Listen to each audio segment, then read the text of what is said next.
Nel nome del Padre, del Figlio e dello Spirito Santo. Il Signore sia con voi. Il Cristo conosce le nostre azioni, le mezze verità che ci raccontiamo. Domandiamogli la grazia del perdono. Come ogni domenica veniamo aspersi nel ricordo del nostro battesimo. Mentre accogliamo quest'acqua, invochiamo nella fede la misericordia del Signore. Dio Onnipotente ci purifichi dai peccati e per questa celebrazione dell'Eucaristia ci renda degni di partecipare alla mensa del suo regno.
Preghiamo.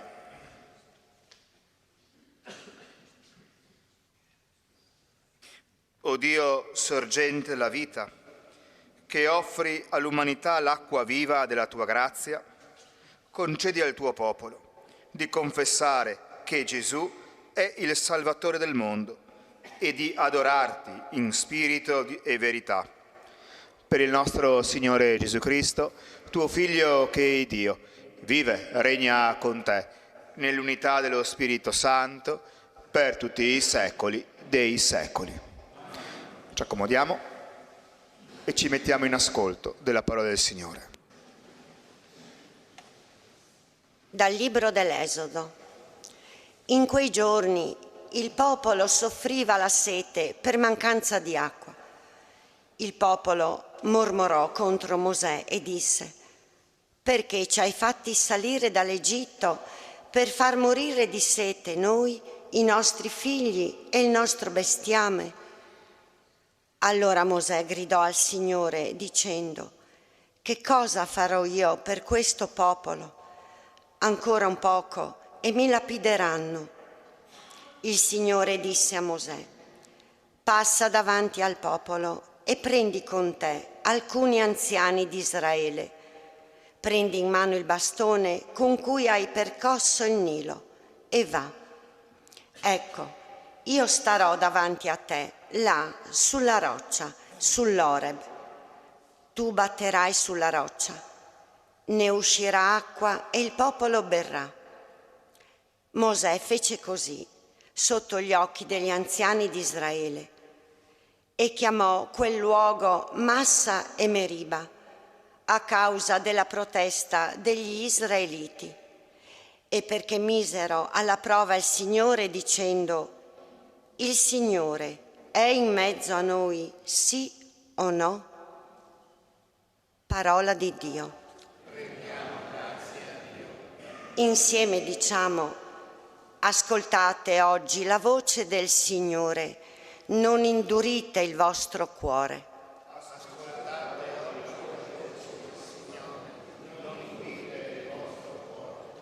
Venite, cantiamo al Signore, acclamiamo la roccia della nostra salvezza. Accostiamoci a Lui per rendergli grazie. A Lui acclamiamo con canti di gioia.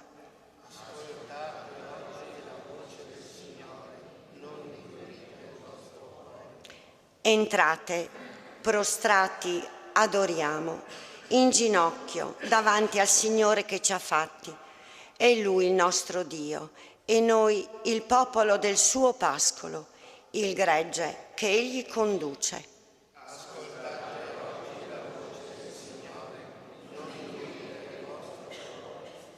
Se ascoltaste oggi la sua voce, non indurite il cuore come a Meriba, come nel giorno di Massa nel deserto, dove mi tentarono i vostri padri, mi misero alla prova, pur avendo visto le mie opere. Ascoltate oggi la voce del Signore, non indurite il vostro cuore.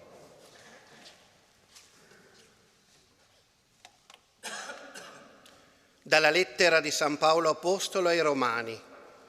Fratelli, giustificati per fede, noi siamo in pace con Dio, per mezzo del Signore nostro Gesù Cristo. Per mezzo di Lui abbiamo anche, mediante la fede, l'accesso a questa grazia nella quale ci troviamo e ci vantiamo, saldi nella speranza della gloria di Dio. La speranza poi non delude, perché l'amore di Dio è stato riversato nei nostri cuori per mezzo dello Spirito Santo che ci è stato dato. Infatti, quando eravamo ancora deboli, nel tempo stabilito, Cristo morì per gli empi. Ora, a stento qualcuno è disposto a morire per un giusto. Forse qualcuno oserebbe morire per una buona persona. Ma Dio dimostra il suo amore verso di noi nel fatto che, mentre eravamo ancora peccatori, Cristo è morto per noi. Parola di Dio.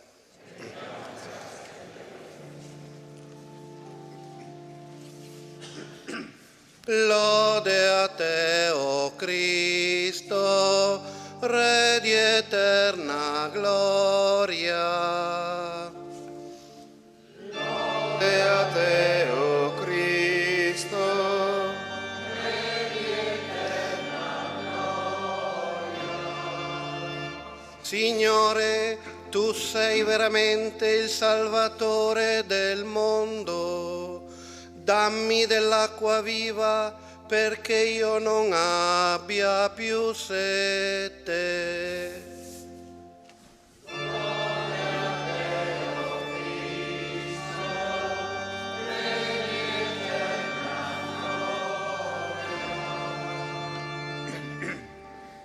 Il Signore sia con voi.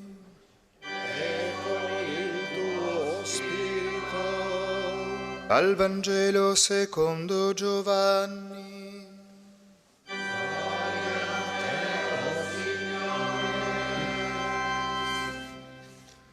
In queste domeniche proprie dell'anno liturgico A, la liturgia ci invita a leggere interamente alcuni capitoli del Vangelo di Giovanni. Oggi il capitolo 4, la Samaritana, il cieco e poi Lazzaro. Per cui sono letture molto intense. Eccezionalmente vi invitiamo ad accomodarvi.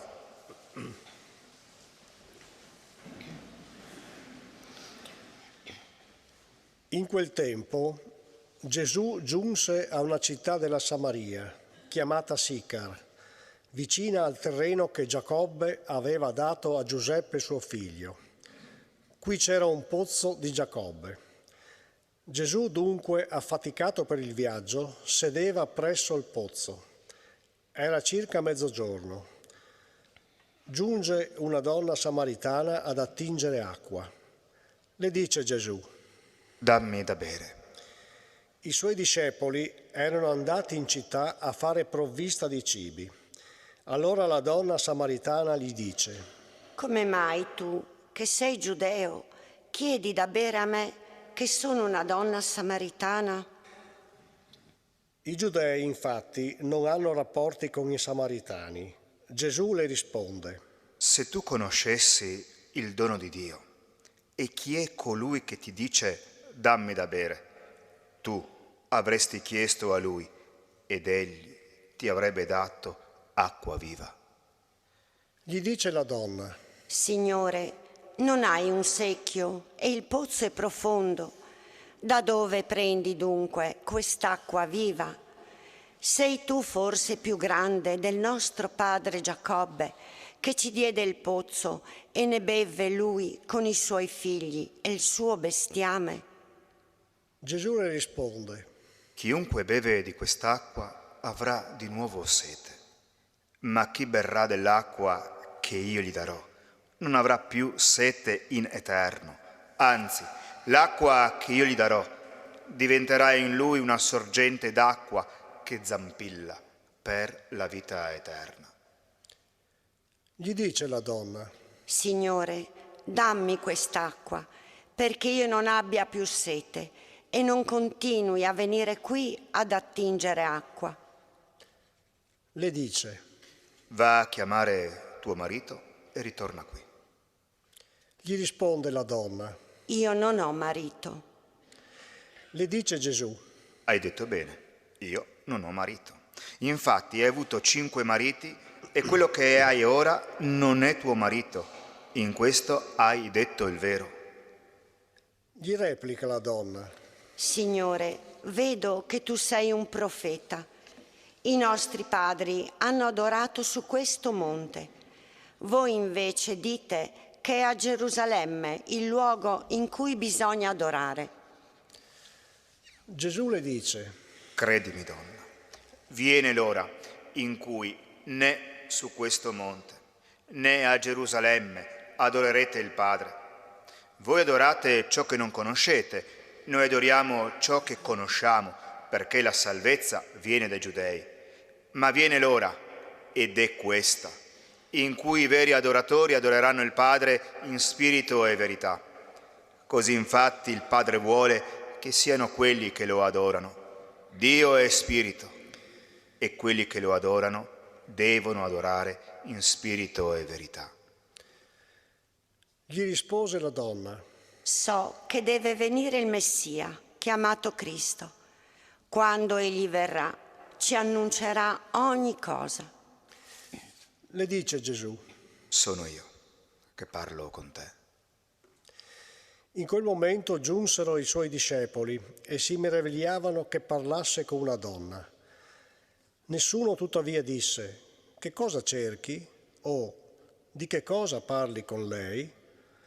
La donna intanto lasciò la sua anfora, andò in città e disse alla gente: Venite a vedere un uomo che mi ha detto tutto quello che ho fatto. Che sia lui il Cristo? Uscirono dalla città e andavano da lui. Intanto i discepoli lo pregavano. Rabbì, mangia. Ma egli rispose loro: Io ho da mangiare un cibo che voi non conoscete. E i discepoli si domandavano l'un l'altro: Qualcuno gli ha forse portato da mangiare? Gesù disse loro: Il mio cibo è fare la volontà di colui che mi ha mandato e compiere la sua opera. Voi non dite forse ancora 4 mesi e poi viene la mietitura? Ecco, io vi dico, alzate i vostri occhi, guardate i campi che già biondeggiano per la mietitura. Chi miete riceve il salario e raccoglie frutto per la vita eterna, perché chi semina gioisca insieme a chi miete. In questo infatti si dimostra vero il proverbio: uno semina, l'altro miete. Io vi ho mandati a mietere ciò per cui non avete faticato. Altri hanno faticato e voi siete subentrati nella loro fatica. Molti samaritani di quella città credettero in lui per la parola della donna, che testimoniava: mi ha detto tutto quello che ho fatto. E quando i samaritani giunsero da lui, lo pregavano di rimanere da loro ed egli rimase là 2 giorni. Molti di più credettero per la sua parola e alla donna dicevano: Non è più per i tuoi discorsi che noi crediamo, ma perché noi stessi abbiamo udito e sappiamo che questi è veramente il Salvatore del mondo. Parola del Signore. Lode a te, o Cristo.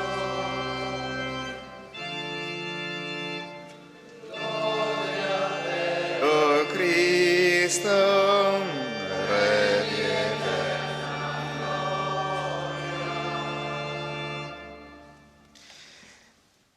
Il capitolo 4 di Giovanni, così come quelli che la liturgia ci regalerà nelle prossime settimane, sono capitoli molto belli, che ci invitano un po' a rileggere la nostra esperienza religiosa, spirituale, la nostra interiorità.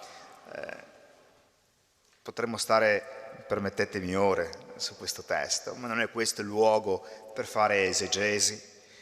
Solo mi permetto semplici sottolineature e poi l'augurio e l'invito a riprendere in mano personalmente questo testo. Innanzitutto il pozzo.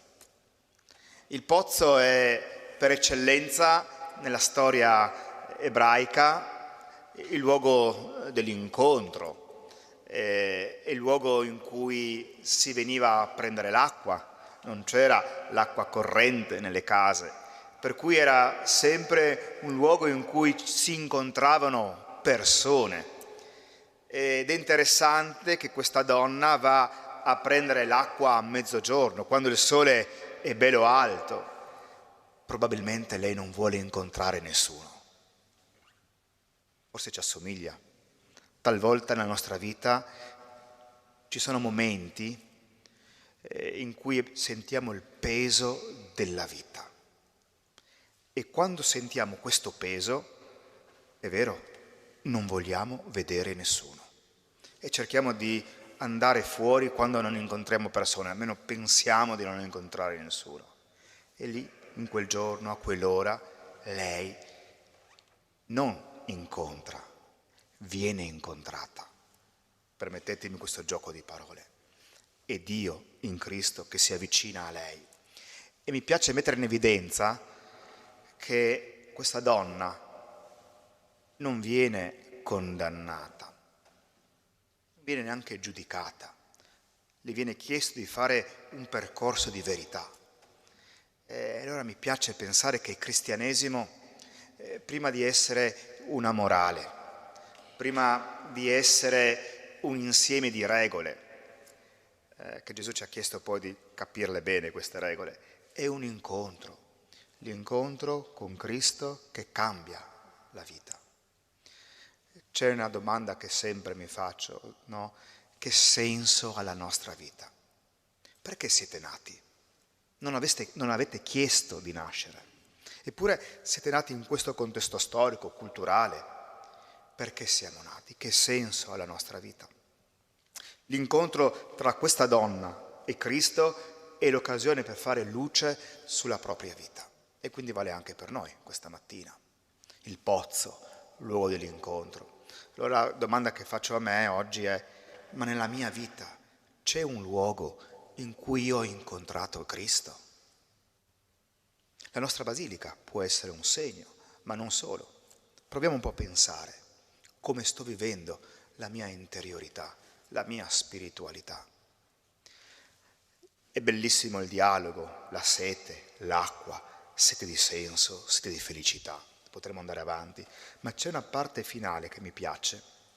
La donna, nel momento in cui riconosce in Cristo colui che le dà quell'acqua che la disseta, che gli dà quel senso, non può tenere per sé questo evento. Addirittura lascia lì la brocca con l'acqua vera, o meglio con l'acqua, non quella di Cristo, lascia lì la brocca e va ad annunciare.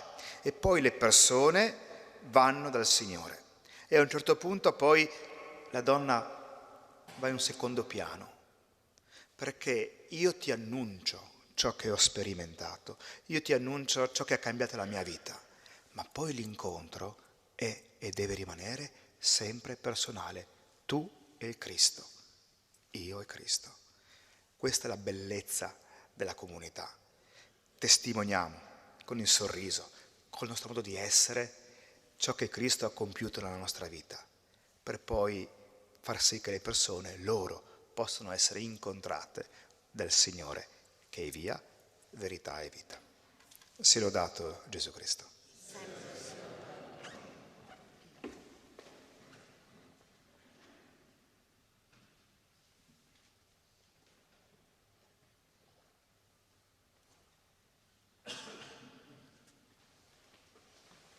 Nel cammino quaresimale, il nostro canto antico del credo. Credo in un Dio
Eleviamo al Signore la nostra preghiera e insieme diciamo: ascoltaci, o Signore.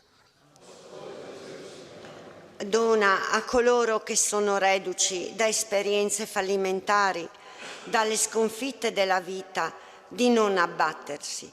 Possano contare su chi le aiuta a trarre una lezione anche dagli sbagli del passato. Preghiamo. Ascoltaci.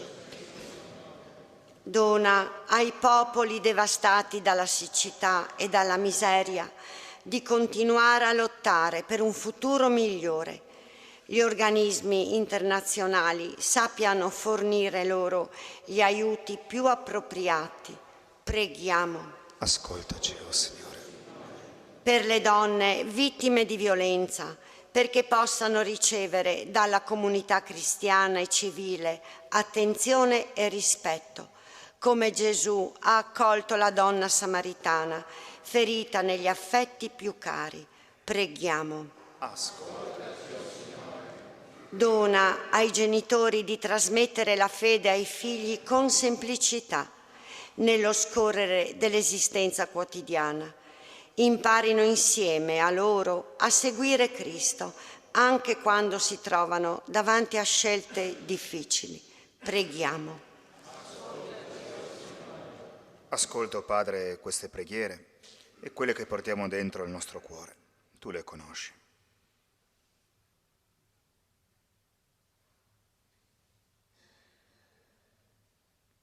Per Cristo nostro Signore.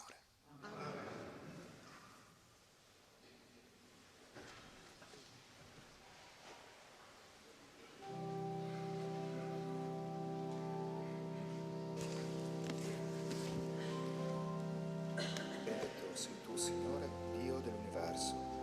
Per la tua bontà abbiamo ricevuto questo pane, che è frutto della terra e del lavoro dell'uomo. Noi lo presentiamo a te, perché diventi per noi cibo.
Preghiamo insieme, perché questo nostro sacrificio sia gradito a Dio Padre Onnipotente.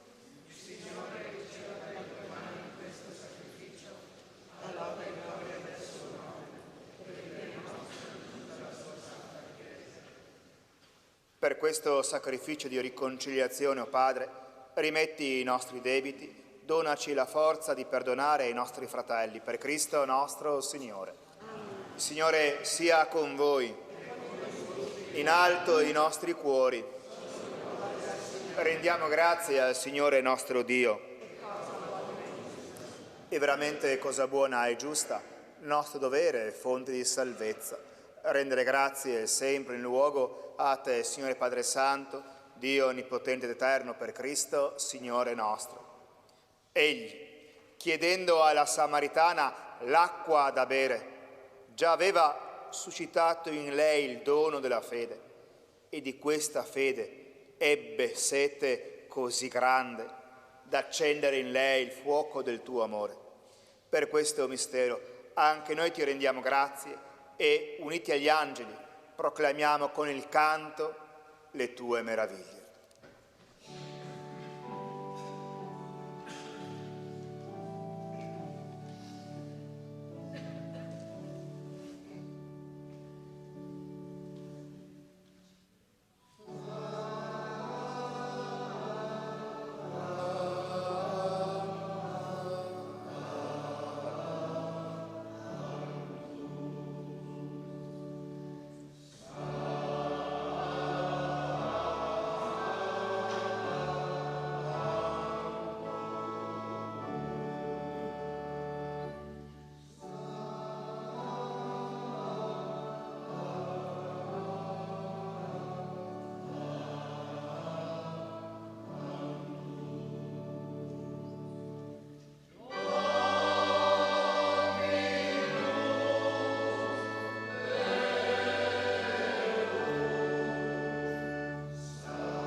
Veramente santo sei tu, Padre, fonte di ogni santità. Ti preghiamo, santifica questi doni con la rugia del tuo Spirito, perché diventino per noi il corpo e il sangue del Signore nostro Gesù Cristo. Egli, consegnandosi volontariamente alla passione, prese il pane e rese grazie, lo spezzò, lo diede ai suoi discepoli e disse: prendete e mangiatene tutti, questo è il mio corpo offerto in sacrificio per voi.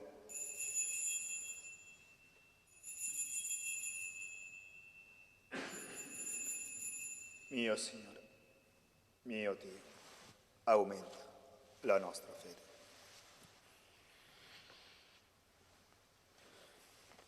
Allo stesso modo, dopo aver cenato, prese il calice, di nuovo ti rese grazie, lo diede ai discepoli e disse: prendete e bevetene tutti, questo è il calice del mio sangue, per la nuova ed eterna alleanza, versato per voi e per tutti in remissione dei peccati. Fate questo in memoria di me.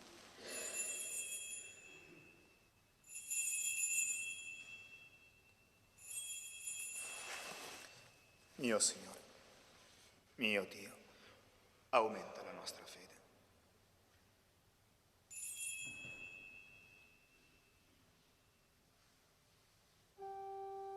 Mistero della fede.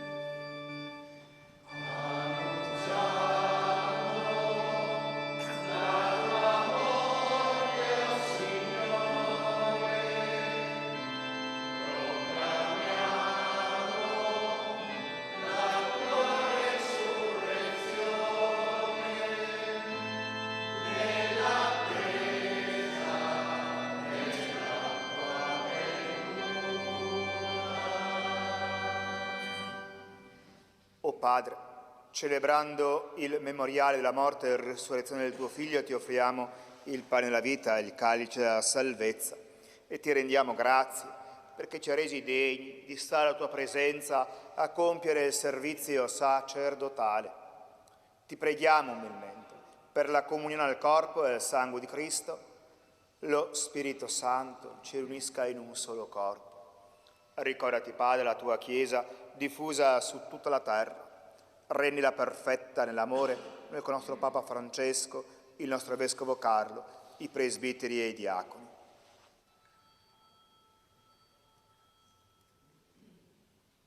Ricordati, Padre, anche dei nostri fratelli e sorelle che si sono addormentati nella speranza della risurrezione e nella tua misericordia di tutti i defunti. Ammettili alla luce del tuo volto. Di noi tutti, delle persone a noi care, abbi misericordia. Donaci di aver parte alla vita eterna, insieme con la Beata Maria, Vergine e Madre di Dio, San Giuseppe suo sposo, gli Apostoli, tutti i santi, che in ogni tempo ti furono graditi, e in Gesù Cristo tuo Figlio canteremo la tua lode e la tua gloria. Per ipsum cum ipso et in ipso, estibi Deo Patri Onnipotenti, in unitate Spiritu Sancti, omnis honor et gloria, per omnia saecula saeculorum.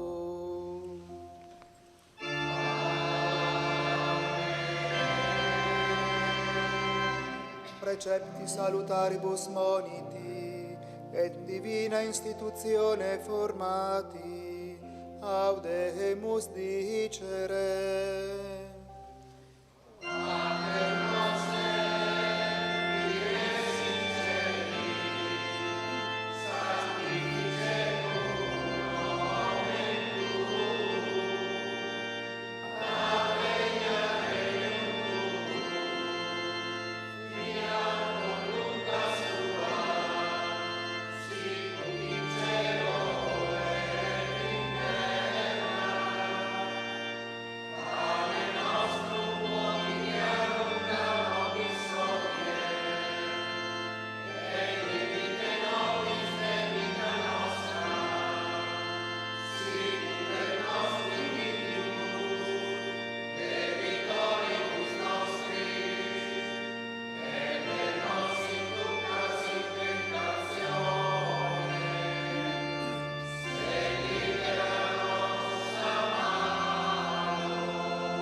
Liberaci, Signore, da tutti i mali.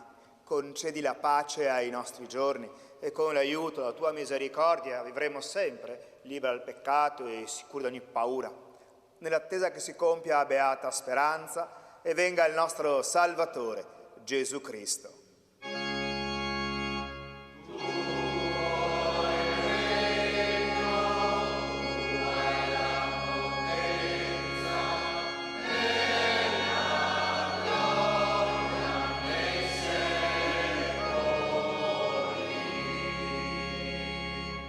Signore Gesù Cristo, che hai detto ai tuoi apostoli, vi lascio la pace, vi dono la mia pace. Non guardare i nostri peccati, i nostri errori, ma alla fede della tua Chiesa. Dona la tua pace e gioia, secondo la tua volontà, tu che vivi e regni nei secoli dei secoli. Amen. La pace del Signore sia sempre con tutti voi.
Ecco l'agnello di Dio, ecco colui che toglie il peccato del mondo.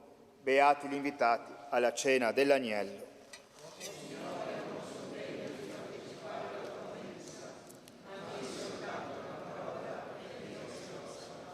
Il corpo e il sangue di Cristo ci custodiscano per la vita eterna.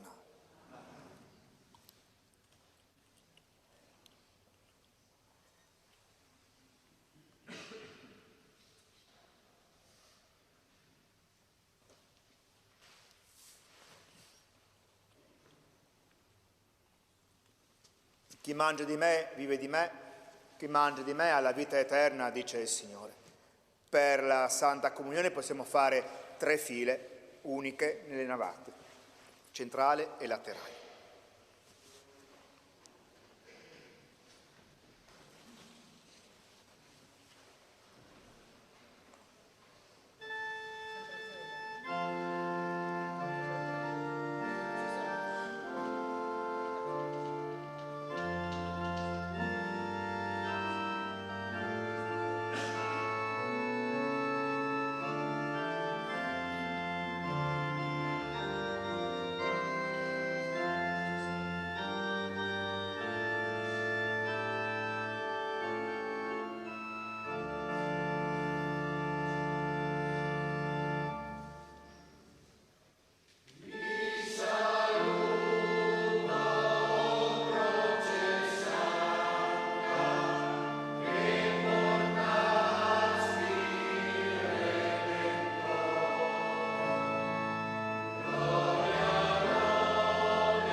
O Dio che ci nutri in questa vita con il pane del cielo, pegno della tua gloria, fa che manifestiamo nelle nostre opere la realtà presente nel sacramento che celebriamo, per Cristo nostro Signore.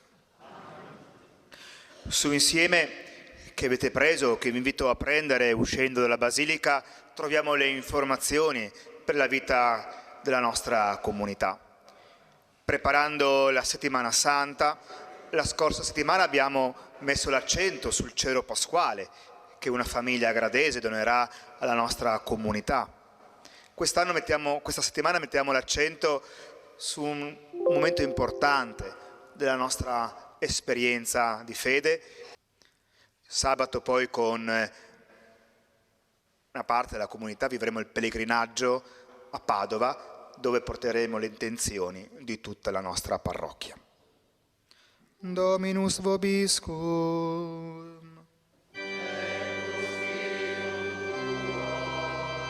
Benedicat vos omnipotens Deus, Pater et Filius et Spiritus Sanctus.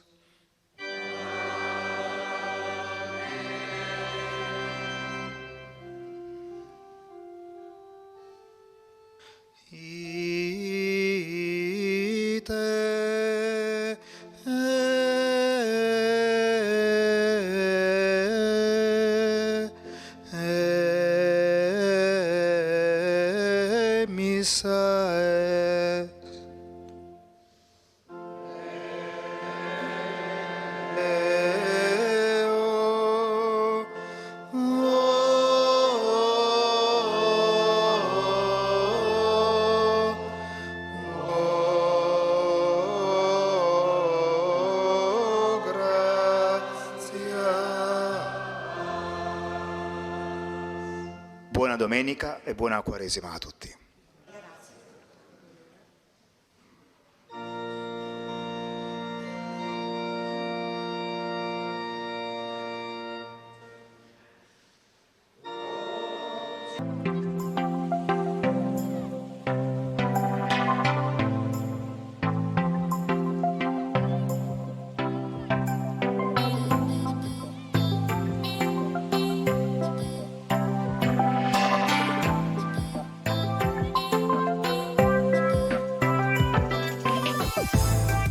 Grado ha una storia molto importante e chi volesse approfondire lo può fare andando su internet, dove troverà siti e documenti che ne parlano.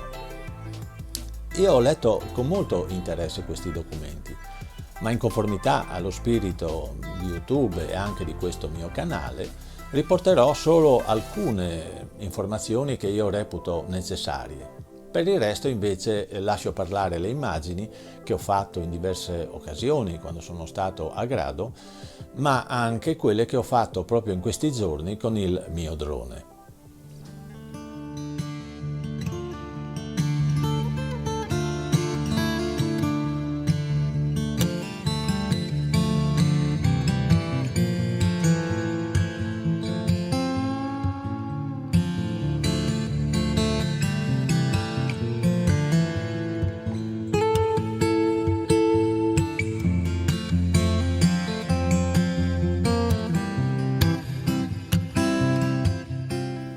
Nata come porto al servizio di Aquileia, che è una delle capitali storiche dell'impero romano, la cittadina di Grado si è sviluppata a partire dal 452 d.C., quando molti abitanti aquileiesi si rifugiarono sull'isola per sfuggire alla invasione degli Unni guidati da Attila. Nel 568 Paolino di Aquileia trasferisce la sede del patriarcato a Grado, fatto che ha determinato un rapido aumento della popolazione e l'acquisizione di un ruolo politico e religioso di primo piano, evidenziato anche dalla costruzione delle due basiliche di Santa Eufemia e di Santa Maria delle Grazie.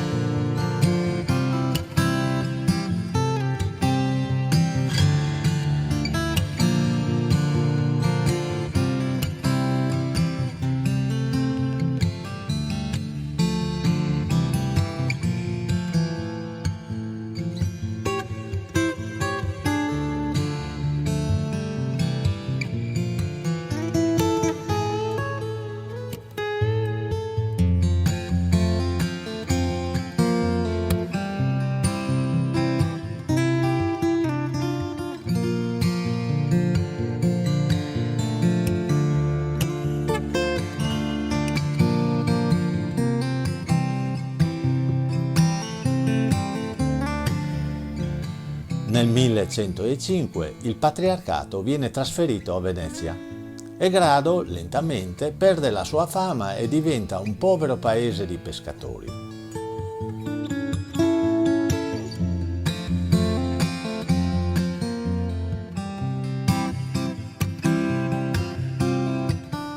Con il Trattato di Campoformio del 1797, Grado entra a far parte dei domini dell'Austria, diventando una località balneare di prestigio.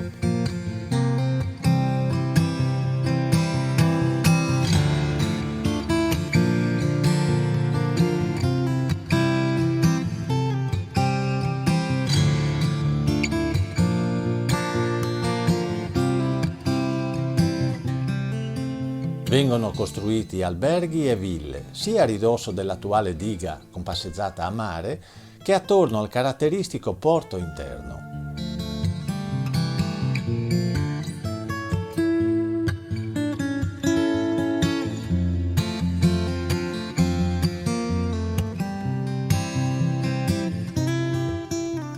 I turisti arrivavano via ferrovia fino a Belvedere e poi con il traghetto proseguivano fino a Grado, che già allora era nota come l'Isola del Sole.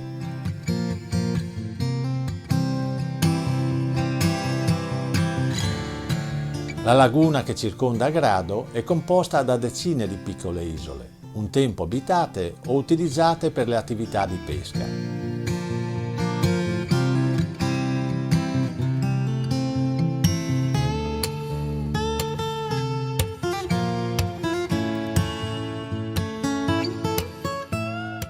Per favorire l'accesso, nei primi anni del 1900 viene costruita la strada translagunare che parte da Belvedere e raggiunge Grado, che cessò così di essere un'isola.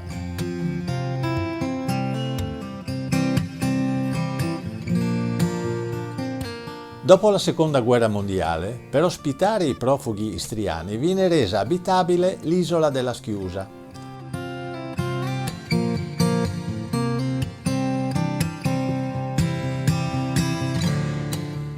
In quel periodo vengono aperti anche i primi campeggi, la città giardino, Grado Pineta, e a Rotta Primero vengono costruiti il ponte e la strada che collegano Grado a Monfalcone e Trieste.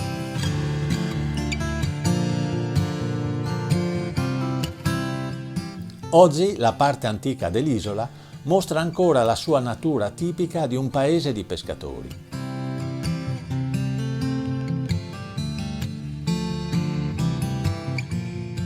Il suo centro storico custodisce un labirinto di viuzze e piazzette caratteristiche, un porto a Y molto singolare, la diga e un lungomare sul quale è piacevole passeggiare in ogni stagione.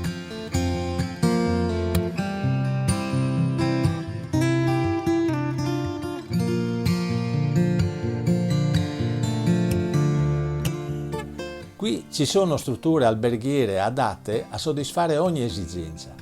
E per chi ama fare movimento ci sono piste ciclabili che consentono di percorrere e visitare tutta l'isola.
Cari amici, eccomi di nuovo con voi per un'altra puntata sui proverbi istriani, la settima mi pare.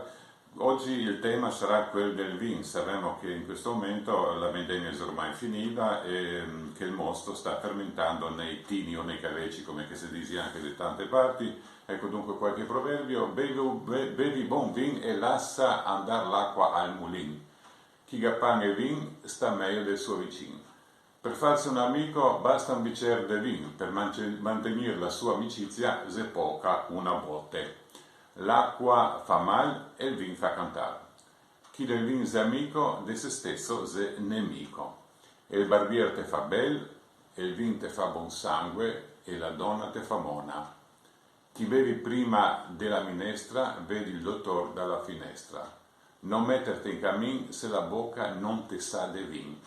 E vin è buon contro esse, scuro, sentà e scrocà. Agli istriani questa ultima S è l'ideale. Vin rosso tenuto e fresco fa cantare anche in tedesco. Con l'uomo se pien de vin e te parla anche in latino. Ecco, con questo finisco, grazie e ai prossimi proverbi.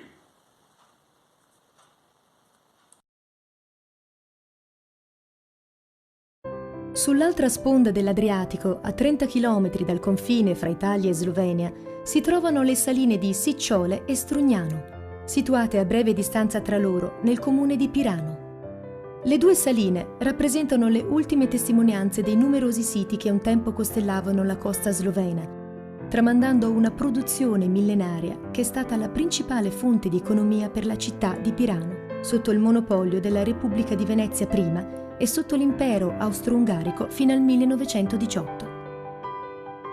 Ricavate alla foce del torrente Roja, le saline di Strugnano sono le più piccole e le più settentrionali del mare Adriatico, immerse in un parco naturale di grande fascino e suggestione, caratterizzato da un susseguirsi di falesi a picco sul mare. Le pareti rocciose, che raggiungono un'altezza di 80 metri, sono costituite da una roccia tenera, modellata e trasformata incessantemente dall'azione del mare. Circondate da un viale di 116 pini, riconosciuto come monumento nazionale, le saline custodiscono un patrimonio paesaggistico, storico e culturale di rara bellezza.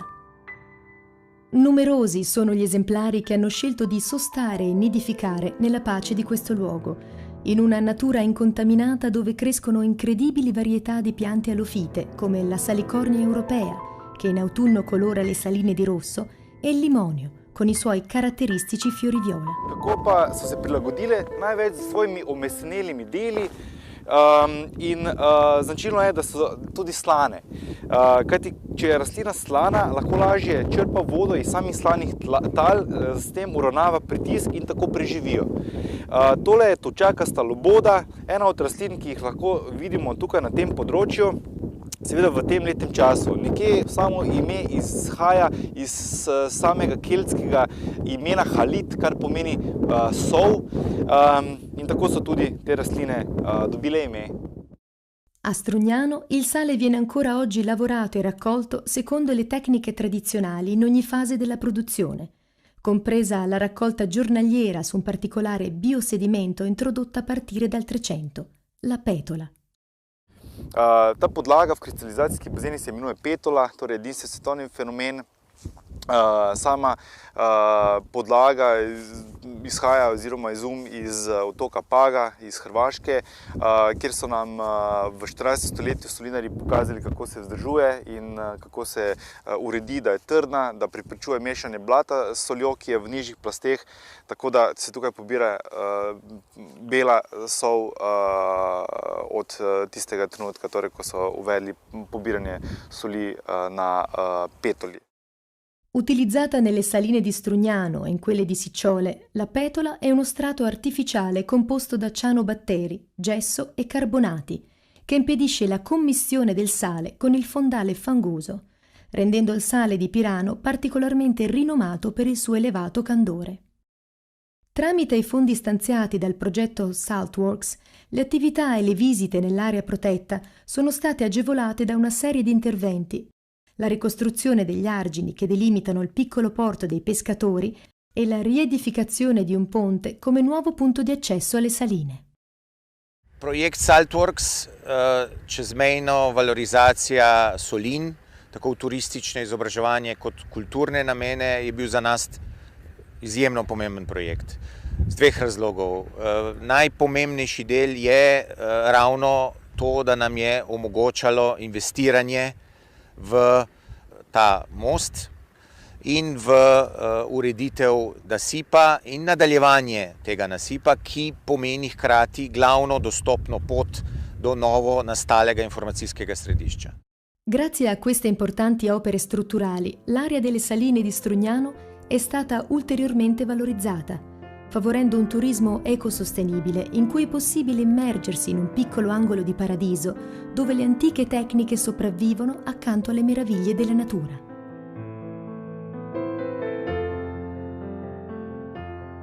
A pochi chilometri dalle saline di Strugnano, oltrepassato il paese di Porto Rose, si incontrano le saline di Sicciole, che estendendosi su una superficie di circa 700 ettari, rappresentano la zona umida più grande della Slovenia. This is the park where the biodiversity of the park is supported by traditional process of salt making, which enables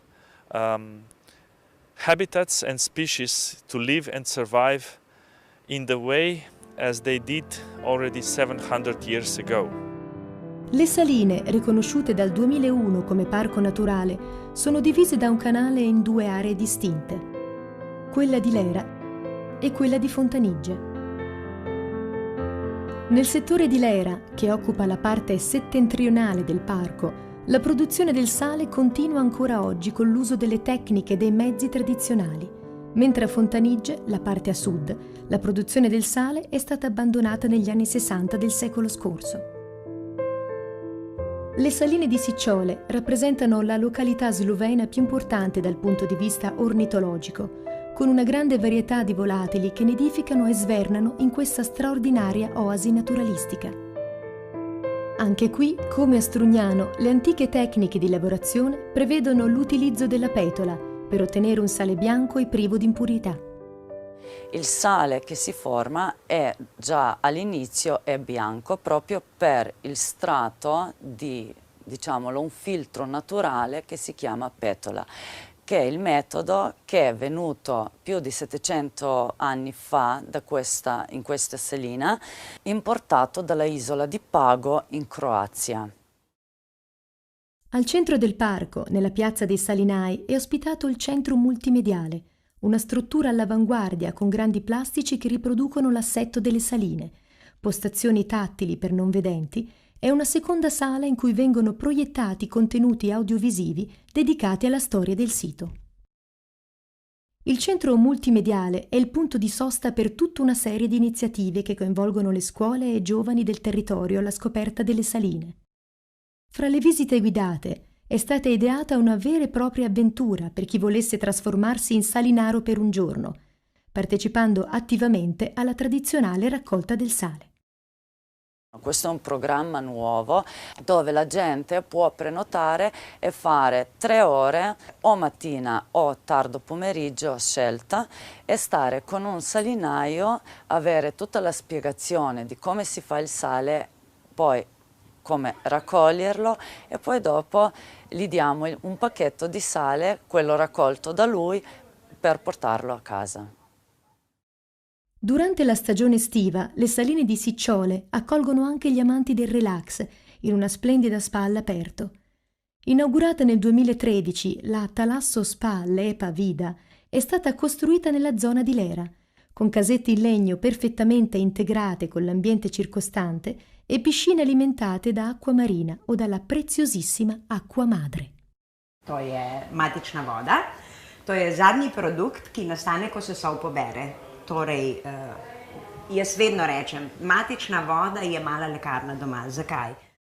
Una piacevole sensazione di pace e benessere avvolge ogni senso quando si trascorre una giornata in salina, specie nella zona di Fontanigge, dove le antiche case dei salinai resistono ancora oggi alle ingiurie del tempo, riflettendosi nelle calme acque circostanti. Qui, nell'ambito del progetto Saltworks, è stata costruita una passerella di legno, grazie alla quale è possibile camminare proprio sopra i bacini e addentrarsi nella magia di questo luogo sospeso nel tempo. Il sentiero sarà lungo all'incirca 2 chilometri, si oltrepasserà questa cavana, si continuerà la strada su un argine e poi dopo si ritorna sulla strada principale che collega l'entrata di questa parte sud del parco con la foce del fiume Dragonia. It's very important for the park to get this additional funding because it enables us to invest some extra money, especially for the infrastructure that is needed for the visitation of the area. And by doing this, we are of course also supporting the development of the local community. In questa atmosfera così particolare, dove l'armonia della natura si accorda con il lavoro dell'uomo, si ha la sensazione di dover entrare quasi in punta di piedi per non disturbare la quiete che pervade l'intera salina. E prima di concludere la giornata è d'obbligo una sosta al tramonto, quando le vasche sembrano diventare gli specchi del cielo, tingendosi di 1000 sfumature. Impossibile non fermarsi solo per qualche minuto e immortalare in uno scatto la meraviglia del momento.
Donne in Carnia, regia di Axel Rupp. Ci racconta la solitudine delle donne che restano nei... Hi, little girl. Hi. That's so cute. What you doing?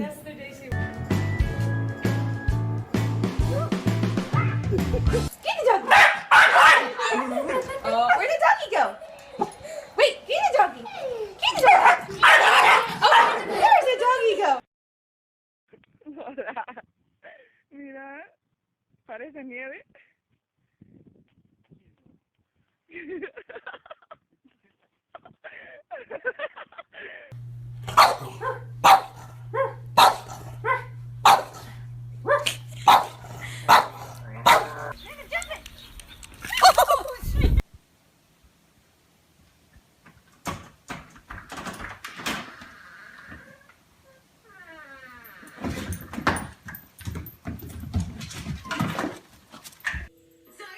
Myself. Go take care of your show next, Cody, because it's looking like you need some help.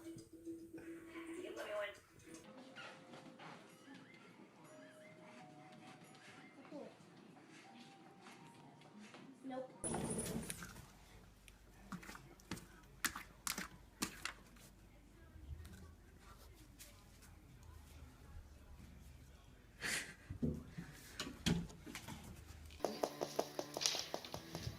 Come here, Cosette. Oh, she's trying to eat it. Oh no! Oh no! She's down. She's getting out. Oh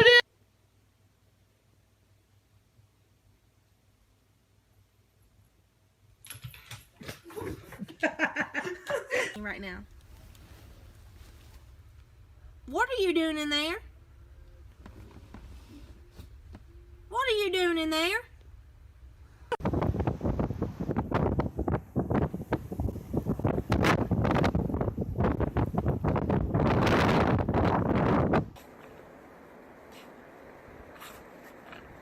Now she's stuck. She created a well for herself and now she can't get up. See, look, she can't get up.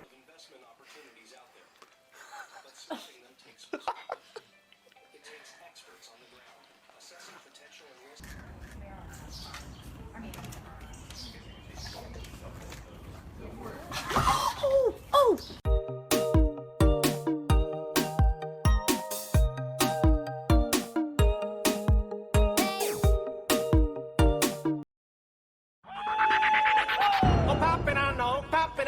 Once chicken ears like a lingo show. But I ever gonna see my poppin', I know. You ever gonna see so poppin' and smoke? Oh, poppin', I know, poppin', I know. Once chicken ears like a lingo show. But I ever gonna see my poppin', I know. You ever gonna see so poppin' and smoke?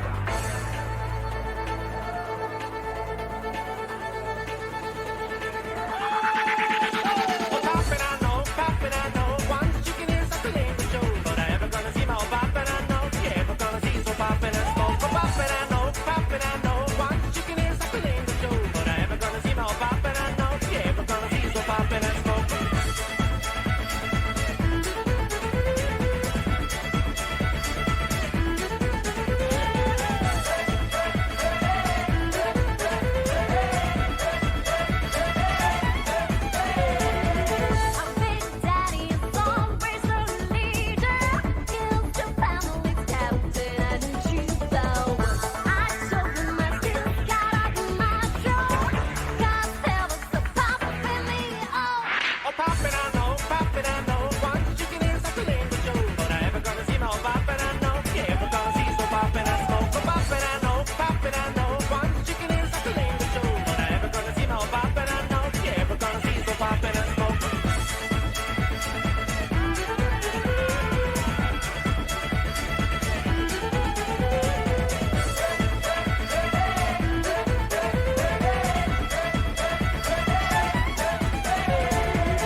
rednecks.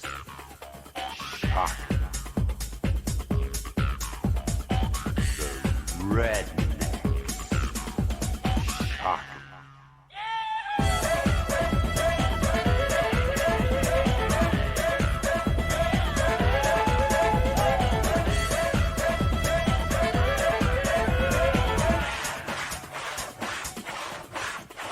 Oh, poppin', I know, one chicken is like a lingo show. But I ever gonna see no poppin', I know, you ever gonna see so poppin', I smoke. Oh, poppin', I know, one chicken is like a lingo show. But I ever gonna see no poppin', I know, you ever gonna see so poppin', I smoke.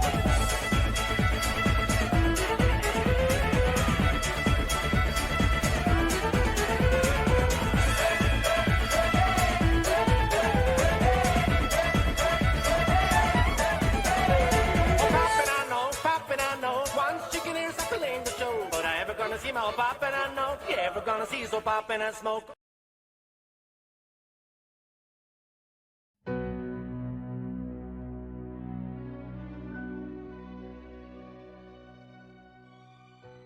Concetta Bertoli nacque il 14 aprile 1908 a Meretto di Tomba, in provincia di Udine. Visse i suoi primi 16 anni di vita frequentando la scuola e dedicandosi ai lavori nei campi. Verso il Natale del 1924 fu colpita da una grave malattia, l'artrite deformante poliarticolare, e quasi 6 anni dopo, a 22 anni, restò completamente immobilizzata, con la bocca ermeticamente chiusa, che le permetteva a stento solo un nutrimento tramite liquidi. E con il corpo contorto come una S maiuscola restò a letto immobile per i successivi 26 anni. A ragione era considerata la crocifissa di Meretto di Tomba. All'inizio del suo male, la propria gioventù gridava il suo no a questo calvario. Poi, aiutata dal parroco, si addentrò nel mistero della croce e pian piano accettò di vivere come Gesù sul calvario.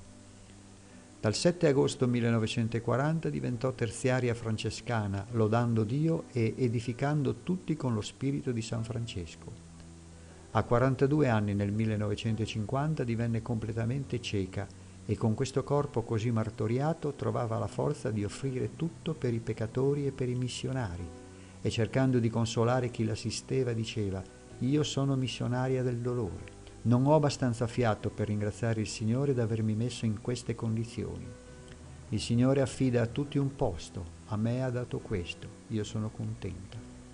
Volle festeggiare il 24 dicembre 1949 le nozze d'argento, 25 anni della sua crocifissione, facendo celebrare la messa nella sua cameretta. Nel luglio del 1938 fu trasportata dall'Unitals in pellegrinaggio a Lourdes e spiegava di andarci non per guarire, ma per avere la forza di sopportare. Il 19 luglio, dinanzi alla grotta, chiese ed ottenne la grazia di potersi comunicare, cosa che le era impossibile per le mandibole e i denti inchiodati. L'11 settembre 1951 l'Unitalsi la condusse in pellegrinaggio a Loreto. Nel santuario desiderò di vedere la Santa Casa e, portata in barella cieca, vide la Santa Casa che descrisse ai presenti mattonino per mattonino. Ripartita da Loreto il 13 settembre, ridiventò cieca, ma felice per la grazia ricevuta. Della propria cecità commentava: «Ho perduto la vista degli occhi, ma ho l'occhio della fede». A gennaio del 1956 preannunciò che entro quell'anno sarebbe morta. Infatti il 6 marzo ricevette l'ultima comunione e morì l'11 marzo 1956 nella sua casa di Meretto di Tomba. Venne sepolta nel cimitero locale, da dove il 5 agosto del 1973 venne traslata e tumulata nella chiesa parrocchiale. Di lei si era interessata padre Cesareo Cappuccino, molto noto a Udine. La causa per la sua beatificazione iniziò ad Udine il 13 gennaio 1969. La sua cameretta è divenuta meta di devozione. Nel 1985 si svolse ad Udine un processo su una guarigione ritenuta miracolosa. Il frate cappuccino padre Aurelio Blasotti, vice postulatore della causa di beatificazione della venerabile Concetta Bertoli, si batte da tempo in prima persona per fare riconoscere come miracoli le grazie che i fedeli hanno ottenuto dalla preghiera rivolta alla venerabile. Il processo per la beatificazione è praticamente terminato il 24 aprile 2001, quando Giovanni Paolo II ha riconosciuto la validità del decreto sulle virtù eroiche di Concetta Bertoli. In questo modo la dichiarava venerabile. Ora si attende la certificazione di un miracolo ottenuto, invocando la sua intercessione, e poi riconosciuto dalla competente autorità medica ed ecclesiale.